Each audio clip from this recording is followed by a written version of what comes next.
Sir, Jarange Patil यांची सभा झाली आज, नेमकं कसं पाहता या सभेकडे? मला असं वाटतंय की जरांगेच्या सभेमध्ये कोणतीच संविधानिक गोष्टीवर चर्चा झालेली नाही.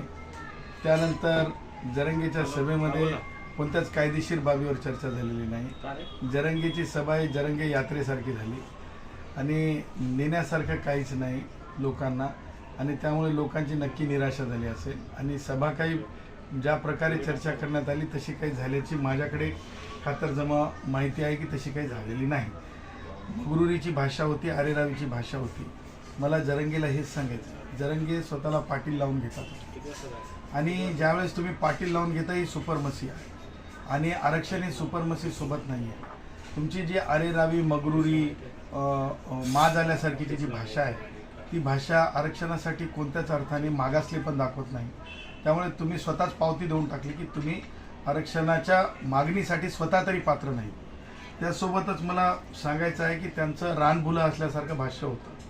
आता त्यांना एका बाजूला जरांगे म्हणतात की आम्ही म्हणजे मराठा स्वतंत्र वर्ग प्रवर्ग करून आरक्षण द्या. ते ऑलरेडी मान्य सर्वोच्च न्यायालयामध्ये नाकारण्यात आलेलं आहे.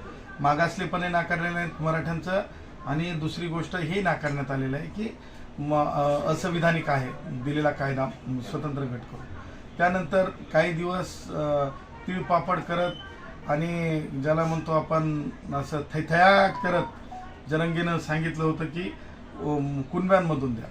पूर्ण भाषणामध्ये जरांगे मराठा मराठा म्हणतो आणि अचानक कुणबी तरी करा असं म्हणतो. मला जरांगेला अगदी कोणाला अपमान हिनवण्याच्या याच्यातून नाही, परंतु एकच बाब मला सांगायची आहे. जरांगे, मी शेतकरी आहे, शेतमजुरांची भाषा मला माहिती आहे, शेतकऱ्यांची भाषा मला माहिती आहे, कास्तकारांची भाषा मला माहिती आहे. लावलं रताळ आलंय केळं असं कधीच होत नाही.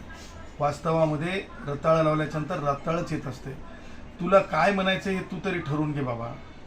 तुला एकच म्हणायचं आहे, जे राष्ट्रवादी काँग्रेसचे वयोवृद्ध पुढारी शरद पवार यांनी सगळ्यात अगोदर तुझी येऊन जी भेट घेतली त्या भेटीचे परिणाम शरद पवारांची जी ज्याला म्हणतो आपण ते वादळ आलं, वादळ हे कायम नसतंय. वादळ हे निमित्तात्मक असतंय आणि त्याच्यानंतर वादळ हे कधी सुद्धा जे आहे परिणामकारक एका काळापुरतं असते, त्यानंतरचं नसते, लक्षात ठेव. त्यामुळं पॉलिटिकल बॉसेस, मला कोणाला कोणत्या प्राण्याची उपमा द्यायची नाही, परंतु मला हेच म्हणायचं आहे की मी श्वानाचा सुद्धा लाड करतो. माझ्या इथे गाढवसुद्धा तुम्ही चॅनलवाल्यांनी दाखवलं होतं, त्याचासुद्धा मी लाड करतो. पॉलिटिकल बॉसेससाठी लॉयल होऊन एका मर्यादेपर्यंत राहावं, त्याच्यावर राहता येत नाही. त्याच्यातून मला असं वाटतं की काहीच मिळणार नाही. म्हणे सारथीला पैसा द्या. पहिली गोष्ट, विद्यार्थ्यांना म्हणजे उत्तेजित करणे, उस्कवण्याचा त्याचा प्रयत्न आहे. मुळात सारथी ही संस्थेला निर्माण करून निधी देणं हे सुद्धा मागासलं नसताना देणं हे सुद्धा सरकारने केलेली मेहरबानी आहे. आणि म्हणून मला युवकांना, मराठा भावांना हेच सांगायचं आहे, ते माझा श्वास आहे. प्रभू श्री रामचंद्राच्या विचाराला मी मानणार आहे. मी हिंदू राष्ट्र भारत हमारा मानणार आहे. मला आई भवानीच्या साक्षीनं तुम्हाला सांगायचं आहे की जे गुन्हे शरद पवारांच्या काळात नामांतरासाठी आत्ताच्या छत्रपती संभाजीनगर आणि तत्कालीन औरंगाबाद म्हणून ओळखलं जायचं, तिथे ज्या प्रकारे नामांतर आंदोलनकांवर झाले, पिढ्याने पिढ्या तिथे बर्बाद झाल्या, शरद पवारांना कोणाची दया आली नाही. त्याच्यामुळे हे जे गुन्हे गंभीर आहेत, या गंभीर गुन्ह्यांच्या संदर्भानं, अशा सेक्शनच्या संदर्भानं सर्वोच्च न्यायालयाने सांगितलेलं आहे की असे गुन्हे वापस घ्यायचे नाहीत. मला जिवे मारण्याच्या धमक्या दिल्या जात आहेत. हे फोन चालूच आहेत धमक्यांचे.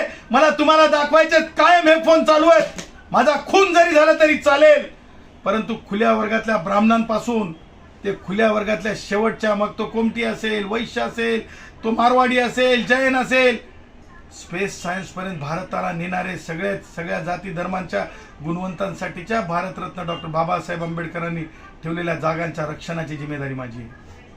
म्हणे एक मराठा लाख मराठा म्हणतो, जरंगेचा अभ्यासच नाही. क्यू येते जरंगे, एक मराठा लाख मराठा ही पाकिस्तानी सैन्याच्या समोर उभं राहून ताट सीना करून एक मराठा लाख मराठा ही घोषणा सैन्यातली घोषणा आहे, मनोबल वाढवणारी घोषणा आहे.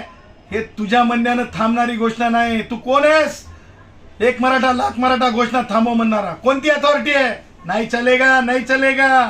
आणि म्हणून मला हे म्हणायचं आहे की कोणत्याही परिस्थितीमध्ये जे आरक्षण मागासलेच ठरत नाही मराठा समाज, ते दिलं जाऊ शकत नाही. त्या आरक्षणाला संविधानिक माझा विरोध आहे. आणि त्या पलीकडे जाऊन मला सांगायचंय, सरकार, ओ सरकार, ओ सरकार, तुम्ही जात म्हणून आरक्षणाच्या साठी जेव्हा समित्यांना बोलवाल त्यावेळेस खुल्या वर्गातले प्रतिनिधित्व करणाऱ्या आमच्यासारख्या लोकांना सुद्धा तुम्ही आमची भावना सुद्धा समजून घ्यायची, जाणून घ्यायची. जात म्हणून हा देश नाहीये. हा देश अखंड भारताचे मार्गविधाते नथुरामजी गोडसेंच्या विचाराचा देश म्हणून बघा. आणि म्हणून सगळ्यांचा मान राखताना खुल्या वर्गातल्या गुणवंतांचा मान राखण्यासाठी आमची सुद्धा न्यायिक भूमिका ऐकली पाहिजे, ही आमची सरकारकडून माफक अपेक्षा आहे. सर, आपली पुढची भूमिका काय असणार आहे याच्यावर? जर आरक्षण म्हणून काही लोकांनी राज्याला वेठीस धरण्याचा प्रयत्न केला, खुल्या गुणवंतांच्या जागा कमी करण्याचा प्रयत्न केला, यापुढे उपोषण चालू करण्याचा प्रयत्न केला, तर खुल्या गुणवंतांचं प्रतिनिधित्व म्हणून जरंगेसारखं नाही, सलाईन लावून घेऊन उपोषण. सलाईन लावल्यानंतर उपोषण नसते. प्राणांतिक उपोषण खुल्या वर्गातल्या 50% जागा वाचवण्यासाठी, खुल्या गुणवंतांसाठी, ब्राह्मणांपासून ते जे गुणवंत आहेत सगळ्या गुणवंतांसाठी सुद्धा मी सुद्धा प्राणांतिक उपोषण करेल. खुल्या गुणवंतांच्या जागा कुठल्याच परिस्थितीत कॉम्प्रोमाइज केल्या जाणार नाही. धन्यवाद.